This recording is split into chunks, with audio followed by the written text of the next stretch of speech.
Dr. Bossis is a clinical assistant professor of psychiatry at NYU School of Medicine and a clinical researcher at the NYU Bluestone Center for Clinical Research. He is co-principal investigator, director of palliative care research, and a session guide for the NYU Psilocybin Cancer Anxiety Research Project. He's a supervisor of psychotherapy at Bellevue Hospital, NYU Medical Center, and the co-founder and former co-director of the Bellevue Hospital Palliative Care Service.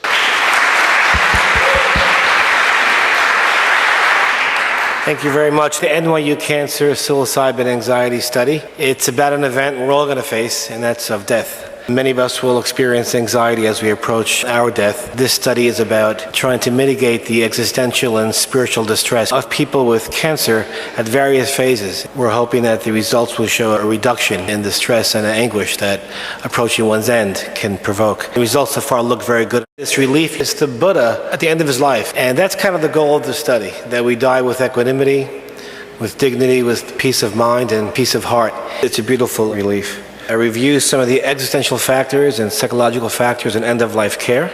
And I should add that one of the hats I wear is a palliative care psychologist. And while we've gotten better at chemotherapies and targeting cancer in medical ways, we're still not very good at targeting and reducing the emotional distress that cancer patients go through at any stage of the disease. This is hopefully a step in that direction where the results have been remarkable at times. We'll discuss utility and creation of meaning at the end of life, discuss and define a peak experience or mystical experience, discuss some of the research of psychedelics and mystical experience briefly, talk a bit about transcendence, which is a key interest of mine, and that we'll talk about as it links to suffering and cancer and how transcendence of our suffering, our body, our cancer, of this self into a different ontologic space can really bring about a healing.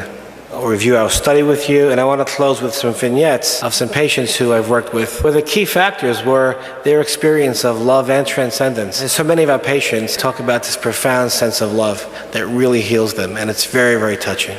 How do Americans die? Despite the fact that 2 Gallup polls found that 9 out of 10 people with 6 months to live would choose to die at home, most don't. Most die in institutions, what we call actually bad deaths. There's a term called good death in palliative care, which is a death that's pretty much congruent with dignity, less anxiety, surrounded by your loved ones. I often ask people, how would you want to die? Where would you want to die? And most people respond, at home, with my children, with my partners, with friends, in a beautiful place, without pain. Sadly, this is how most people die in America. Most people die in an ICU with unnecessary tubes, trying to prolong life for a period of time, where the quality of life, spiritual, emotional life, is obviously very poor. And this is an op-ed many years ago in the New York Times. It is the most avoided conversation in medicine. At medical school, residents and students are taught to do many, many things. The topic of death is still a bit taboo, and it's kind of surprising to hear that. But there's a mountain of literature supporting that doctors still don't want to talk about end of life. There's been some sea changes in the past decade or two with palliative care as a discipline, but there's still some taboos to get through in terms of discussing death. So what are some existential needs of cancer patients? In a study surveying what their unmet spiritual needs were, they said things like overcoming fears, finding hope, finding meaning, finding spirituality and spiritual resources. Items that we find the psilocybin experience can promote, but that are being unmet in most cancer patients.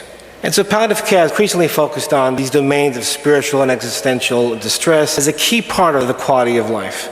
This is an interesting study out of Memorial Sloan Kettering here in New York City, and it's quite powerful. High rates of clinical depression has been linked with the desire for hastened death in cancer patients. Depressed patients were 4 times more likely to have a high desire for a hastened death than non-depressed patients. Hopelessness was also linked with the desire for hastened death. But among patients neither depressed nor hopeless, none had a high desire for a hastened death versus 2/3 with depression. We're seeing that depression and hopelessness, when it's on board an end-of-life patient, is linked with more depression, more hopelessness, a desire for an end of life. If those are mitigated or removed, we're seeing a very different picture. So how can we do that? There are some psychotherapies targeting this, but we're hoping the psilocybin model, the mystical experience model, can really promote a radical shift in consciousness that will radically change how one thinks about their own mortality. This is a syndrome we see in some end-of-life patients, a psychiatric state in which hopelessness, meaningless, and distress are the core phenomena, a very difficult experience to have and to witness in a loved one. People diagnosed with cancer complete a search for meaning and emerge with a sense of renewal, greater self-awareness, and personal growth. Viktor Frankl was a Holocaust survivor, but many of his words now are used actually in end-of-life care because he spoke about finding meaning even at the end of life, finding meaning even in the worst of situations, in his case, the Holocaust. But we find that people at the end of life with cancer can find profound meaning and spiritual transcendence and change the way they die. In this quote, which I find very touching, meaning can be found in life literally up to the last moment, up to the last breath, even in the face of death. A few things. The palliative care literature has emphasized a need for a greater focus on spiritual and existential therapeutic interventions at end-of-life care, and there's a paucity of those interventions. Spirituality and existential approaches form the basis for emerging novel therapies to meet this growing need. I think we could consider psilocybin-induced treatment model a novel approach. Spiritual well-being and sense of meaning and peace appear to benefit persons suffering from distress at the end of life. And very important, spiritual well-being and meaning that we cultivate during these psilocybin sessions have been shown in research studies to be a buffer against hopelessness, depression, and a desire for hastened death. We're talking about a very radical shift how people are dying if they have the potential to have this experience. Viktor Frankl again, man is not destroyed by suffering, he is destroyed by suffering without meaning. This is an interesting study. It was a meta-analysis on all the constructs and factors associated with end of life, interviewing physicians and patients and family members. And the top 3 items in most studies are things that we hope and we're finding the psilocybin-induced session can address: meaning and purpose in life and transcendence. Spirituality is one definition that I like. Spirituality tends to be a broader, more inclusive category than religion. It can be defined as that which allows a person to experience transcendent meaning in life or a personal search for meaning and purpose, which may not be related to religion. This is one very interesting study, again out of Memorial Sloan Kettering. They constructed 2 measures. One was the meaning and peace measure, which was an experiential, empirical experience of meaning and peace. And one was a faith measure, faith in religion and redemption, comfort in their beliefs. And in the end, the construct most linked with the reduction of end-of-life distress was the meaning subscale. And it's not to denounce faith, and faith has a crucial role in our lives, but it really seems that the experience of peace and this profound shift in awareness and consciousness is more important, at least in this study, than faith alone. And Joseph Campbell said it perfectly: I don't need faith, I have experience. The definition of a mystical experience, a sense of unity, a sense of oneness through transcendence. Usually ego identity falls away into a much broader landscape without boundaries. Been called many things throughout millennia. Paul Tillich's ground of being, or the void, or God, or Brahman, or Christ consciousness, Om Tat Sat. We can go on, or nature. There can be secular terms or spiritual terms, but it's that sense of connectedness to all things, nature and people. Transcending time and space of this consensus reality we all share today in this room. These patients transcend that sense. A deeply felt positive mood, a sense of sacredness, this noetic quality William James spoke about. One of the things we find that people come back from these experiences, it's very hard to articulate what they experienced. They're incredible at writing their experiences down, and we give them a lot of credit in these journals they keep, but so much of it escapes language. Some key foundational books for people. William James, this book was groundbreaking in terms of consciousness and mystical experience. Richard Buck's Cosmic Consciousness, an incredible book. I think one of the greatest books of the last century. It came about the time of William James's book, and he interviewed and profiled people who he felt had mystical states of consciousness. Some famous people, Christ and Buddha and Spinoza and other notable figures, and regular people in his life, including him. He had a spontaneous mystical experience one afternoon, and that triggered this whole line of work for him. Rudolf Otto and the idea of the holy. In this book, powerfully influenced Carl Jung and his work on numinosity. And Abraham Maslow in the 60s studied peak experiences, the same thing as a mystical experience, a little more secular in language. He said, to the extent that all mystical or peak experiences are the same in their essence and have always been the same, all religions are the same in their essence and have always been the same. They, these practitioners, should therefore come to agree in principle on teaching that which is common to all of them, whatever it is that peak experiences teach in common. And he goes on to talk about this common core spiritual experience of the transcendent experience. There's a wonderful literature going back millennia and, of course, decades, a lot of written literature in the past century. Aldous Huxley was a very, literary person, but he was kind of a godfather to the psychedelic research. In the 50s and in those decades around, it was part of the Vedanta Society in California and befriended a lot of the early psychedelic researchers, and himself talked about end of life and the promise of psychedelics at the end of life. Wrote a wonderful book, Island, and, of course, his very famous Doors of Perception. My own experience with Maria, let me go to the last quote.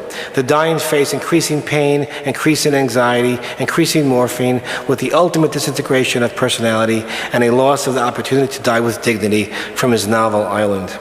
Some key studies on mystical experience in psilocybin, a very foundational one by Walter Pahnke back in 1963, which showed that students in a divinity school who had psilocybin compared to a placebo had a mystical experience like the one found throughout millennia, throughout our religious traditions.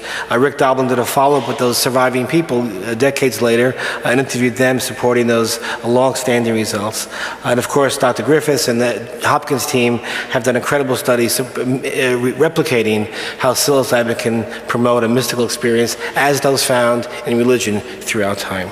There's been a call for a better way to work with the dying by many people. We hope that this psilocybin research is a response in a very novel way.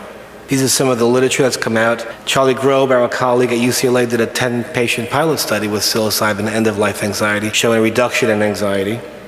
Transcendence of suffering at the end of life. Reviews of palliative care literature on spirituality, end-of-life care, show that transcendence and meaning are the most common factors. And so we're targeted in a way in these studies. Self-transcendence includes behaviors and attitudes that are both psychological and spiritual.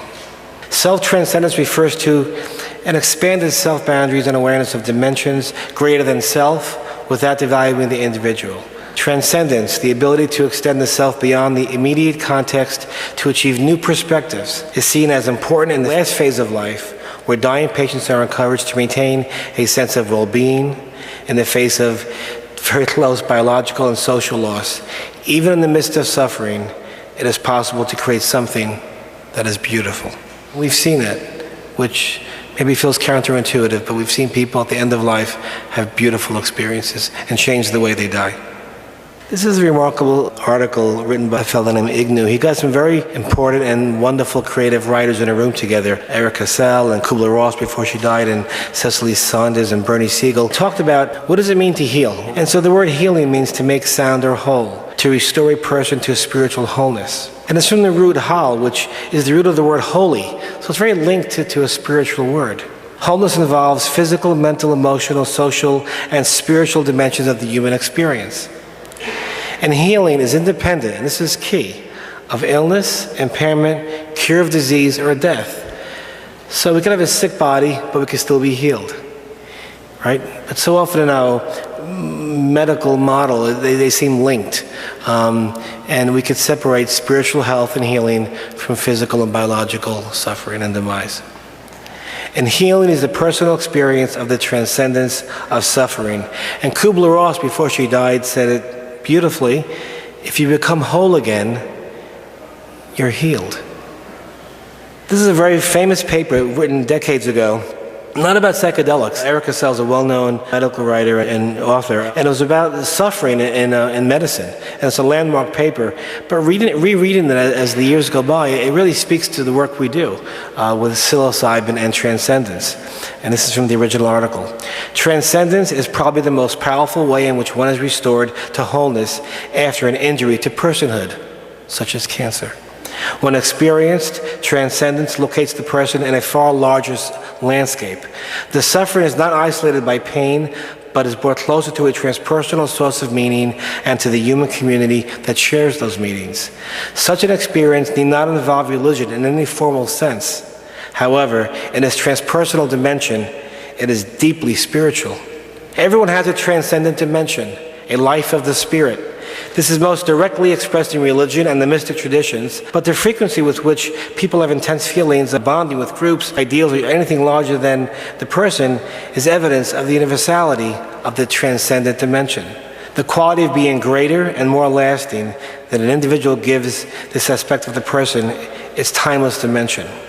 The profession of medicine appears to ignore the human spirit. When I see patients in nursing homes who have become only bodies, I wonder whether it's not their transcendent dimension that they have lost. I want to talk about our study a little bit and then end with some quotes from some patients, some volunteers. We're finishing up this year a study looking at people with cancer, utilizing psilocybin in a one dosing session. 32 patients was our goal, and we're about to meet that. The primary variable we're looking at is anxiety associated with cancer and end of life. We're using 0.3 milligrams per kilogram of psilocybin with each patient. It's a double-blinded study, one psilocybin session and one placebo session. Each patient has 2 sessions. These are some of the inclusion criteria, which is anxiety disorder linked to cancer and their end-of-life experience. Some exclusion criteria that I won't go through, but severe medical disease linked to the heart, other psychiatric disorders. We're looking at a host of measures from quality of life to anxiety to spirituality to transcendence to mysticism to forgiveness, a whole host of measures trying to capture their experience and how it does change or if it changes after psilocybin. There are 3 phases. There's the preparatory phase, which is very important, and trust and rapport are key. Without that sense of trust and safety and rapport, we can't even advance to the psilocybin session. It has to be there, a sense of safety that anything can happen here. I can go to a place that I can't even imagine being, but I know I'm safe and being held in this room with these people. We talk about their past life, the important people in their life, and of course their response to cancer and their fears about dying. This is not a good sentence setting. Ms. Updike, please hold my calls for the rest of the afternoon. I've just taken some LSD. We try to create a good sentence setting. This is our session room. This is the day of the session, so the patient hadn't arrived yet, but we put flowers in the room and the couch is made into a lovely bed and there's a very lovely rug and paintings, and the session itself, they're encouraged to lie down, evoke a relaxed state, use headphones, they hear music through a soundtrack the entire time, and they're encouraged to go into the experience over and over again in the prep phase. The best psilocybin session, we do nothing. There's nothing to do. How would I ever even begin to approach the place they're in if it's going well? We get out of the way, assure their safety, take their blood pressure once in a while, but we have them go into the experience. If they have distress and want to come up, they can, of course, and we encourage them, no matter what's coming up, even if it's frightening, to move into it, and it's likely that something will change to something different. And the last phase is the integration phase. That's very important, where we spend weeks integrated in talking about what actually happened and making sense of it for them if there are indeed loose ends that don't make sense for them. This is a great team, some former and current members. It's an honor and pleasure to work with Steve, Ross, and Jeff Gus and Gabby, our project managers. We have a wonderful team at NYU doing this research. Albert Einstein, I assert that the cosmic religious sense is the strongest driving force behind scientific research. I couldn't agree more, Mr. Einstein. A quick vignette. This is a woman in her 50s with breast cancer. It was actually in remission, but her anxiety was crippling.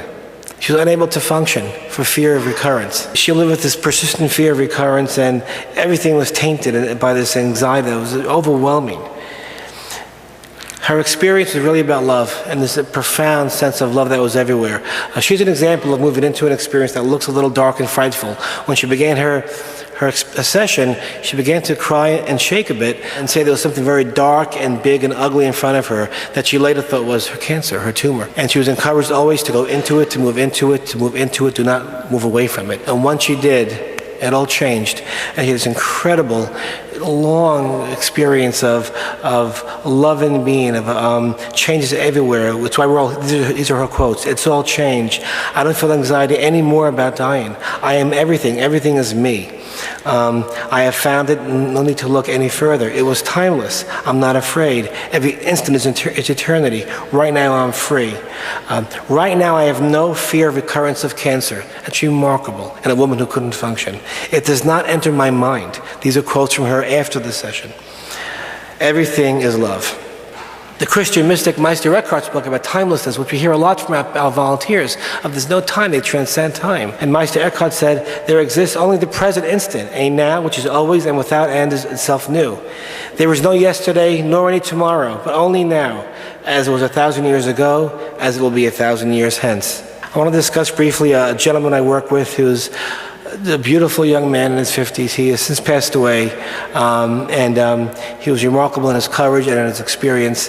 He had a very serious cancer, obviously, and he was a journalist, and the cancer and the chemotherapy was both very difficult for him. And he entered the study and had a powerful, what I would call a full mystical experience, and he experienced an incredible end of life and a death that you don't see often, with such dignity and peace and without anxiety that it's touching to see. And he attributed to this study and to the loving support of his beautiful wife. He called it life-changing, the experience of love, nothing I've experienced before. This is a man with a lot of life experience, by the way. His quality of life has dramatically improved. We asked volunteers to go home and write about their experience. He came back with a beautifully 4-page written, typed vignette. From here on, love was the only consideration. Everything that happened, anything and everything that was seen or heard, centered on love. It was and is the only purpose. Love seemed to emanate from a single point of light. It was so pure. The sheer joy, the bliss was indescribable. And in fact, there are no words to accurately describe my experience, this state, this place. I have known no earthly pleasure that's come close to this feeling. No sensation, no image of beauty, nothing during my life on earth has felt as pure and joyful and glorious as the height of this journey. I felt warm, but pleasantly so. There were examples of other religions around me, American Indians, Mother Earth, Hindus, Christians, and others. Not necessarily people, just the thought of understanding of other religions, all circling around the same source of energy, all focused on one thing. There was an understanding and respect for each other's challenges and efforts to get to the same place. I was beginning to wonder if man spent too much time and effort at things unimportant, trying to accomplish so much, when really it was all so simple. No matter the subject, it all came down to the same thing: love. Earthly matters such as food, music, architecture, anything, everything, aside from love, seems silly and trivial. All our countless and never-ending attempts to get to the source are overproduced. We put too many notes in a song, too many ingredients in our recipes. I was convinced in that moment that I had figured it out, or it was figured out for me. It was right there in front of me: love, the only thing that mattered. A brief death he experienced during this session. I was aware that in a sense that my life had stopped. I was now presented with an opportunity to get close to the source of light and vibration. Everything was peeling away, object by object, molecule by molecule. I approached what appeared to be a very sharp, razor-pointed piece of stainless steel. Had a razor blade quality to it. I continued up to the apex of the shiny metal object, and as I arrived, I had a choice to look or not look, over the edge into the infinite abyss, the vastness of the universe, the eye of everything or of nothing. I thought about cancer. He had tumors in his lungs. I took a tour of my lungs.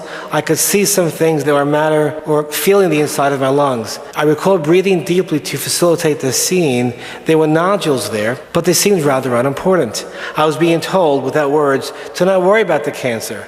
It's minor in the scheme of things, simply an imperfection of humanity, and that the more important matter, the real work to be done, is before you: love. Undoubtedly, my life has changed in many ways I may never fully understand, but I have an understanding and awareness that goes beyond intellect, that my life, that every life, all that is in the universe equals one thing: love.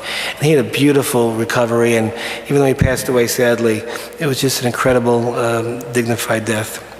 Cicely Sanders, a hospice founder, says, "You can find a degree of wholeness as a person whether you get better or not, whether you are suffering or not." And I certainly have seen people finding their wholeness as they die.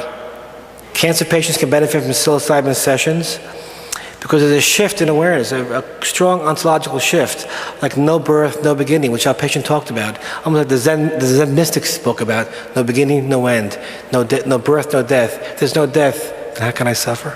Improve emotional well-being, improve capacity for nature, improved acceptance and peace with death. Kubler-Ross: if you become whole again, you become healed. Nothing is faster teacher than suffering. The more we suffer, the earlier the spiritual quadrant opens and matures. Both these patients and many of our others have experienced profound love. When this gentleman finished his study, he saw a tree of life, and he said the movie reminded him of his psilocybin experience. And when it was over, he sat there crying, looking at the screen. It was about love. A quote from the movie: "The only way to be happy is to love. Unless you love, your life will flash by. Love everyone, every leaf, every ray of light. Forgive."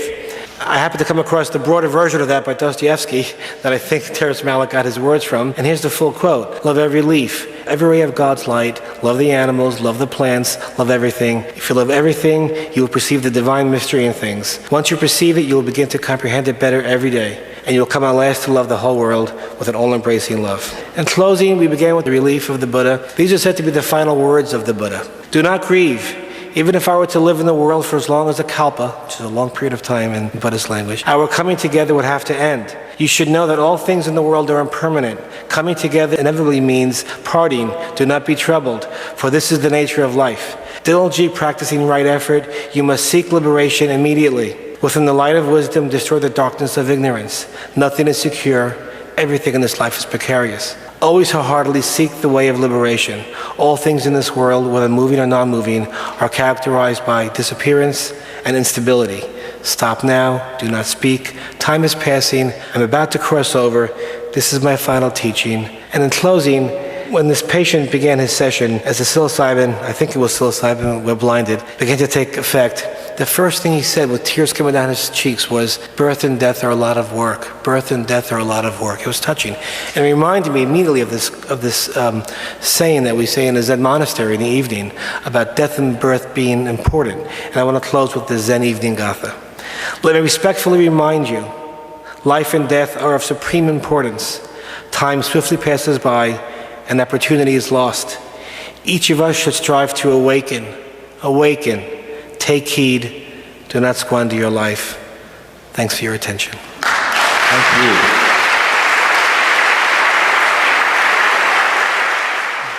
I'd like to ask you how you feel gender, race, and culture really impacts both the interpretation and the discourse related to this research. We're going to have to see. We're going to have to look, after your study's done, issues about gender, culture, but clearly our cultural foundations and groundwork influence our experiences. But the mystical experience found throughout millennia has been unbound by culture. I mean, it really is it transcends culture. But I guess at this point, the answer would be, when we're done, issues of gender, childhood experiences, religion, culture, and how they affect the outcome would be interesting. We haven't looked at the data yet, so I can't fully answer that, but I think it would have implications. Is there any studies being done out in nature? It seems it would be, obviously, and people have done that throughout the centuries. But it wouldn't be a safe environment for a controlled study. So we're really providing a set and setting, set being the mindset of the patient, the volunteer, and the setting being the room, controlled, where it's controlled medically and emotionally, and it's so crucial. Clearly, could a session happen in a beautiful nature surrounding? Obviously, it would be a lovely experience. But in the research world, these are really it's so important to have these strict boundaries and to have these parameters in place that are consistent with research since the 50s. And I should add, for folks who I kind of ran through a lot of the data. Some folks don't always know this. In the 50s and 60s, before all the controversy and the countercultural shifts and all that, there was a lot of research being done with end-of-life cancer with psychedelics. Peer-reviewed, serious academic, medical center-funded research. Throughout America that was seen as respectable, and a lot of known people who weren't sick would take it and speak about it. People like Cary Grant, who said it changed his life. It's a very respected kind of phenomena. And then, of course, in the early mid-60s, with all the craziness that went on, we lost a valuable tool. So, anyway. Usually, these high dosages, they present a strain on the body. So I was wondering, for cancer patients that have gone heavily chemotherapy or pharmaceuticals. We work with people with very frail bodies. Psilocybin is a profoundly safe drug in that way. We've had no serious medical side effects, adverse effects, nor of the other studies in the country. But it is, the first part of the experience can be very turbulent. The first part of a psilocybin experience, the first hour or two, or a little more or less, can be kind of somatically a little upheaval and rough. And, we kind of, in the preparatory stage, talk about that with them. The first part may be a little difficult, and it will change. It will shift to something very different. Spaceship going through the atmosphere, and it's shaking you up. Then once you get there, it's nothing but calm. But we haven't found that people with medical disease or cancer have been unable to do this. But it's a great intuitive question. But back in the 50s, they were doing people with doses with days to live, and they were fine. So, ruling out any severe cardiac health, it might be causing arrhythmia or certain things. We're not finding any adverse effects, and people come into the study often very frail, close to advanced disease. As these therapies for end-of-life care get more integrated, are you concerned about some sort of pushback from organized religion? Yes, I'm always concerned about everything. I expect so. We remain, constantly concerned. To do this research is one big, concern. But we haven't felt the pushback yet. But it clearly enters a space of what is a mystical state? No one is saying, and I would never say it's God in a pill. It's, but I even say often, and Bill Richards always says this, and I got it from him initially, these aren't drug studies per se. I mean, the psilocybin is activating, obviously, a state of consciousness, but the mystical experience has been around since the birth of, humanity, and for millennia, we think most traditions of religion were founded about a mystical experience, and then got changed throughout the decades and the centuries. So we're discussing a mystical experience, but yeah, we haven't had feedback yet or pushback, but we'll see. But we're not judging religion by any means, and we're supporting any religious experience people have. Secondly, about I'm sorry, Dennis.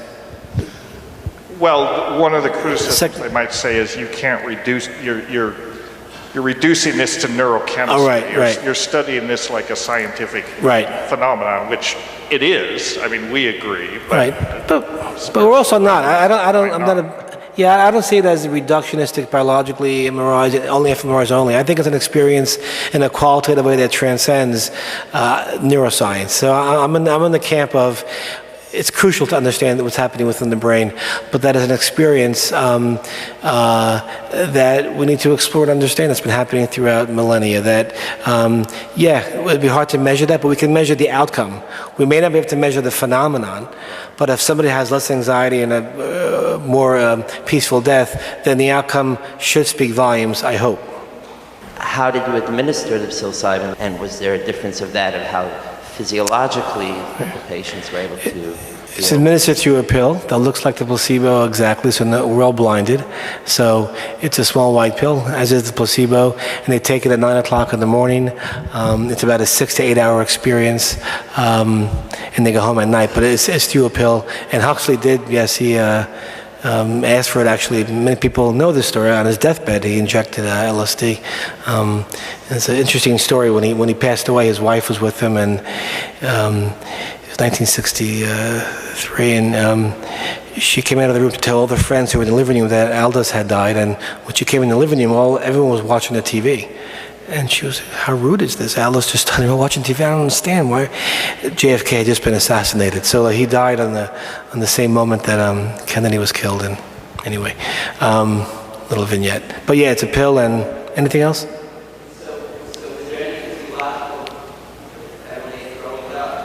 We see nausea in that early phase I spoke about, that difficult 1 to 2 hour period. Nausea, some rumbling, like I might throw up. No one in my care has thrown up yet. I don't think we've seen any vomiting. Jeff, no vomiting on your patients here, right? No vomiting. So just nausea, but we have a boulder just in case. But no nausea. But again, that 1 hour of just a little unease. But again, they're instructed and they're kind of trained in a way so well to go with it. And the more you go with it and let go into it, it changes. And I think it's a lesson for all of us who are living also without disease, that mindfulness of the moment changes the experience of the moment. So mindfulness of even anxiety and of anguish changes the anxiety and the anguish to something different. It's being present. To be fully present seems to heal. And I think psilocybin, aside from its ontological shifts in consciousness, allows people to be fully present. Are these issues we are dealing with, i.e. mystical experiences, are they purely a question of neurology, or is there something more involved? Yes. That's above my pay grade as well. Clearly the brain is involved, obviously, and we need to understand the brain science, obviously, but I think in the end it's an experience that might transcend brain understanding. We need to know what's happening in the brain, clearly. Something is triggered, but these experiences happen spontaneously to many people throughout millennia. So what happens during a mystical experience? People have these peak experiences, as Maslow spoke about, throughout life. In nature, being in love, rhythmic dancing. There's so many ways to have peak experiences, not as sustained as a psilocybin experience. So yes, obviously we need to understand every bit we can of the brain science, of the neuroscience, but I also think there's going to be a piece that is going to be left to, if I can say, left to the mystery, because we're entering a space, I think, that religion tried to address for forever. Anthony Bossis, NYU, thank you so much. Thank you, Neil. Thank you. Thank you.